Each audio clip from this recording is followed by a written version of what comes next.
What is Pan-Africanism? Pan-Africanism, if I was to sum it up in three basic principles: number one, all African people are one family.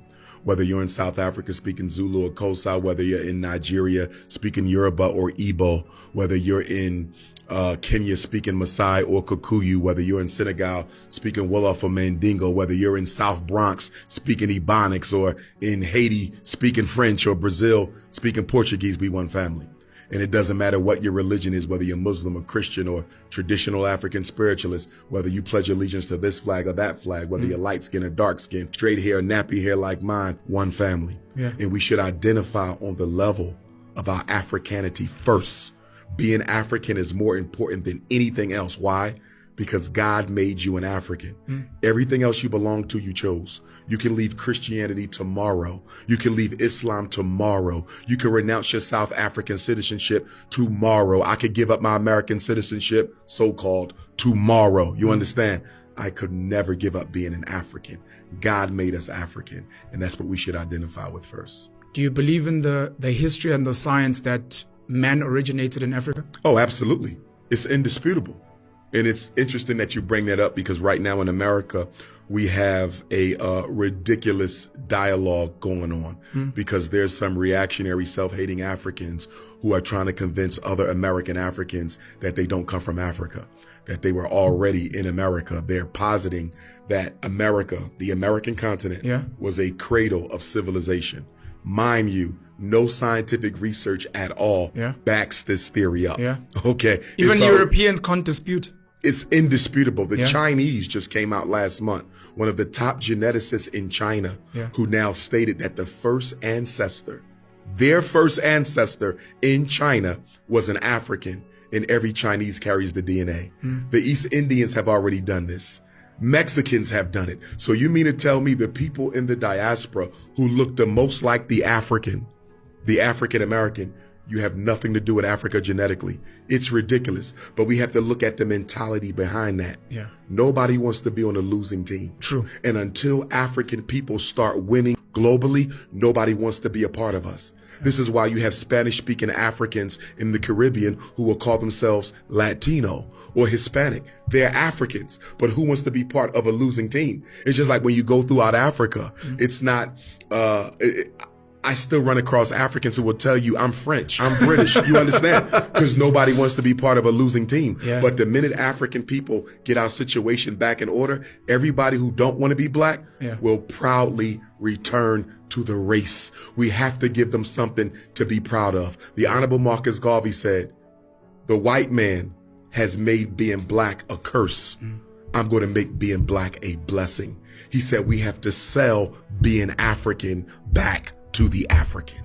I was raised a Rasta, but I was also raised being Rasta. I was raised as a Pan-African. And break down what a Pan-African is for those who don't know. So is us everywhere, you know, like wherever the sun shines is us. And we have more in common with each other than we do that sets us apart. And what Pan-Africans believe is that we need to be able to lead the world again so that the world can have peace again. So whether it is people in Haiti or Brazil, whether it's people in Ghana, Nigeria, Ethiopia, Congo, whether it is people in North America or Panama, Colombia, is all of us need to be working together. And it's us everywhere, you know, whether or not, you know, you have this whole movement, which is kind of like another divide and conquer thing, trying to say that, you know, we ain't like them, we ain't African. It doesn't make any sense. If you have Afro hair, as far as I'm concerned, you're my brother or my sister. And we're all catching hell wherever we are around the world, and it would make sense for us to work together so that we can stop catching as much hell and we can get back to having respect. So Marcus Garvey was one of the first Pan-Africanists. And also, interestingly enough, Marcus Garvey was one of the richest black men that existed in North America. What is Pan-Africanism? Pan-Africanism is grounded in the belief that all African descendants, whether inside or outside the continent, are one nation. Due to sharing an interconnected history, It was a political movement and an ideology that was very popular during the 20s, so when colonialism was still flourishing. Du Bois, Kwame Nkrumah, Marcus Garvey, and Malcolm X were some of the leading characters who wanted to create a counter view against the Eurocentric view of Black people at that time. The first Pan-African Conference was a historic event held in 1900 in London, organized by prominent Pan-Africanist and African diaspora leaders. Its primary purpose was to address unity throughout the African diaspora, the issues of colonization, racial discrimination, and the socio-economic plight of people of African descent across the world. The conference was inspired by the vision of Henry Sylvester Williams, a Trinidadian lawyer and activist who sought to unite people of African descent and build a global movement for their rights and liberation. The attendees included influential figures such as W.E.B. Du Bois, Bishop Alexander Walters, and Anna Julia Cooper. The conference focused on fostering solidarity among Africans and people of African heritage, promoting the idea of racial equality, and advocating for the end of colonial rule in Africa. We talked about this. Garvey, Du Bois, MLK, Malcolm X, the prominent leaders of the 20th century, saw the continent of Africa and saw what their brothers were doing in trying to get from their independence and free from the shackles of colonialism. And all of them made deliberate efforts to try and build that bridge. And they understood the only way we can overcome imperialism, colonialism, all the oppression that comes, apartheid, all that, apartheid, is through unity. This is not differential equations. No. Most people, when we say Afro-American, they think only of the Negroes in the United States. But they don't realize that 2/3 of Brazil consists of people of African blood, which means they're also Afro-American because Brazil is in South America. And in all of these, many of these countries in South America and Central America, and even in Canada, they are heavily populated with people whose ancestors came from Africa. So when you total up the number of Afro-Americans, real Afro-Americans, in the Western Hemisphere, there are perhaps 100 million. And if these people ever unite among themselves, not only is it necessary for the Afro-Americans in the United States to be organized, but it's also necessary for the Afro-Americans in the Caribbean, or the Afro-Cubans, the Afro-Brazilians. It's necessary for all of them to be organized. And then once they are organized in each place, we have to organize among ourselves so that the Afro-American in the United States will be working in conjunction in a coordinated program with those who are in Cuba and those in Brazil and those in Venezuela and those throughout the Caribbean, in Haiti and in the West Indian Islands. And in this way, we actually get strength. And it's not an accident that there's no organization existing in the Western Hemisphere that's designed toward that end. It would be a direct threat to imperialism as it really exists, and to colonialism as it exists in the West. And one of the things that's going to help to bring this about is the independence of Africa. And one of the only reasons that we in the West have never organized, we have hated our image and our African image. And because Africa has been in the hands of people who have created an image of Africa that's negative and hateful. And it has been hateful to us. We haven't wanted to identify with it. But now that Africa is getting independent and in a position to create its own image, and it's a positive image, those of us in the West look at the African image and see how positive it is, and we begin to identify with it. We become proud of Africa, and we become proud of our African blood, our African heritage. And this is what is beginning to make the Africans in the Western Hemisphere today develop more race pride. And as this race pride develops, then it has a tendency to make us want to unite together and work together. And your Western imperialists and colonialists consider this to be a grave threat. More threat than communism or Marxism or socialism or anything else. The Africanism is what they consider to be the real threat. Who is the African? The African is not a geographical location in as much as it is. Who is the African? The African is the one who is allowed to practice and live in Africa in connection with his culture and practice self-actualization using his resources to the best of his ability and not become a footnote on the historical storyline of the colonialist, but become the subject matter of that storyline. So being African is not complexion. Being African is a mindset, solving our problems using both African indigenous knowledge systems, creating parallel systems to the capitalistic system, and allowing our people to have access.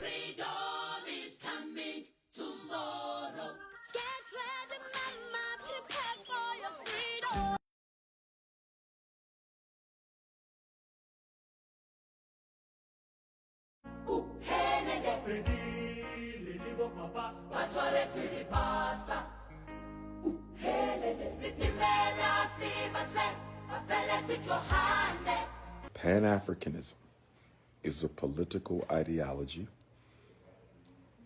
that stands for the total global unification and organization of all African people, the destruction of white supremacy and alien control by any non-African over African civilization, society, and culture. If African people practice oneness, because that's all Pan-Africanism is, it is a synonym for oneness. If African people globally practice oneness, we would be unstoppable.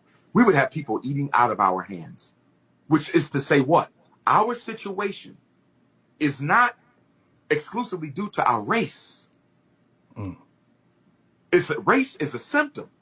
Our situation is due to the lack of organization. Once we get strong, the world will be compelled to respect us. I said we were great before and we will be great again. Black people have yet to get to that. We are so selfish, individualistic, and what keeps us in this downward spiral, my brother, is we continue to make deals with the devil that disproportionately disadvantage African people.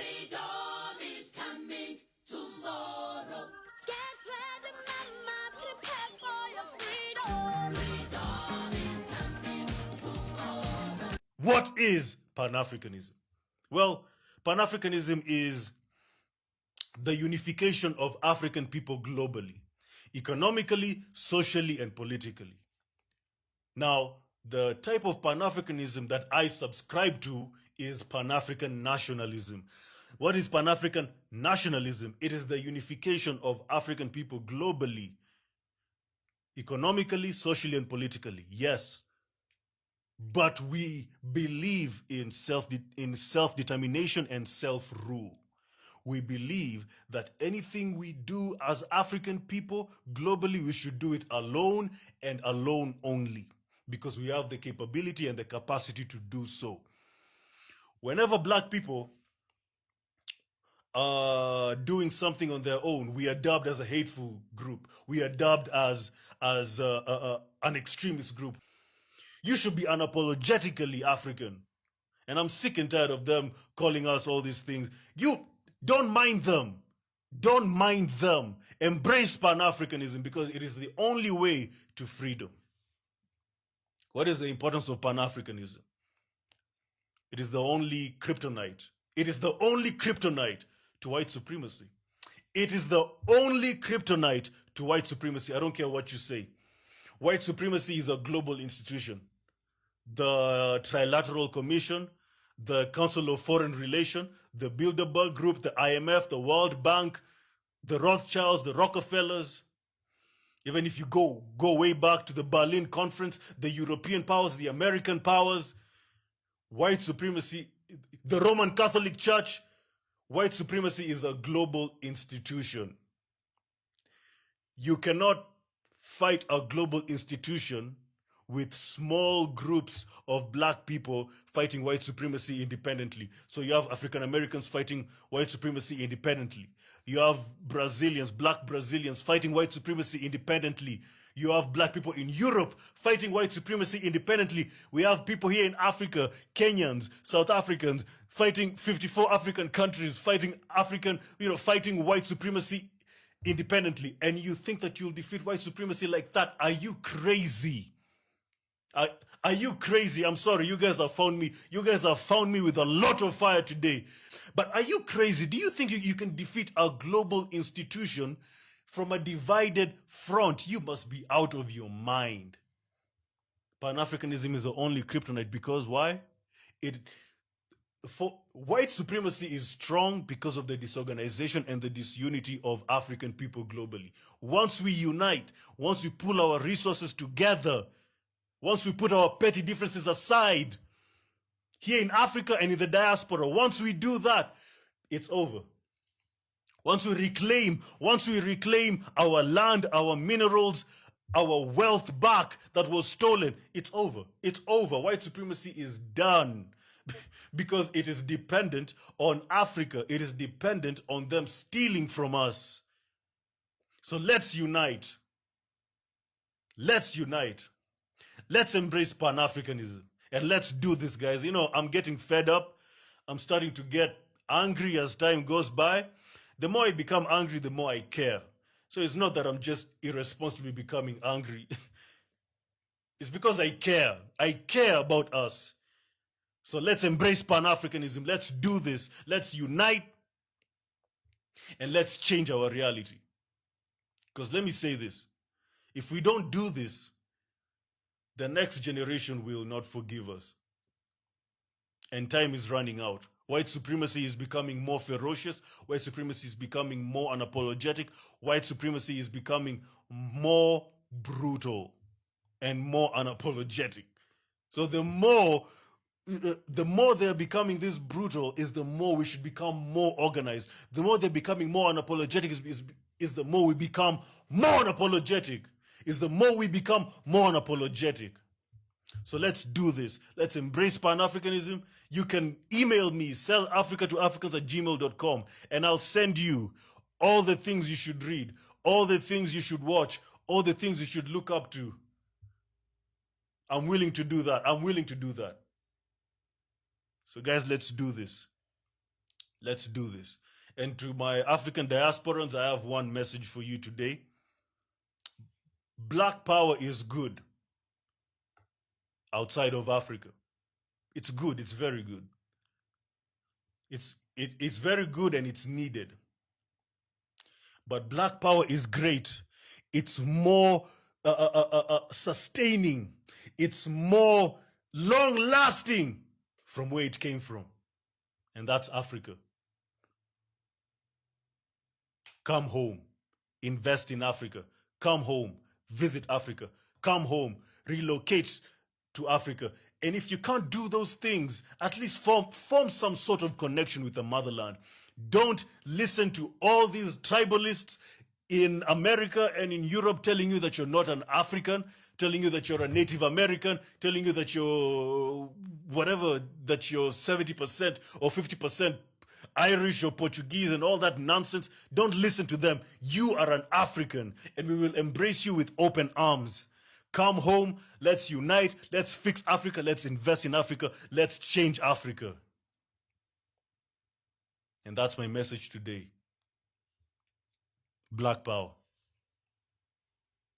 Living a dream, living the African dream. Are you planning to travel, relocate, or invest in Africa? Before making permanent decisions, equip yourself with the knowledge you need to make informed choices. Africa 101 is your guide to relocating, investing, and living in Africa. This is your essential resource, covering the basics and must-know insights to guide you confidently. Download your guide now at panafricanlifestyle.com and take the first step toward a thriving future in the motherland. We must unite now. We must have one army. We must have one currency. We must have one foreign policy. Africa unite. We are one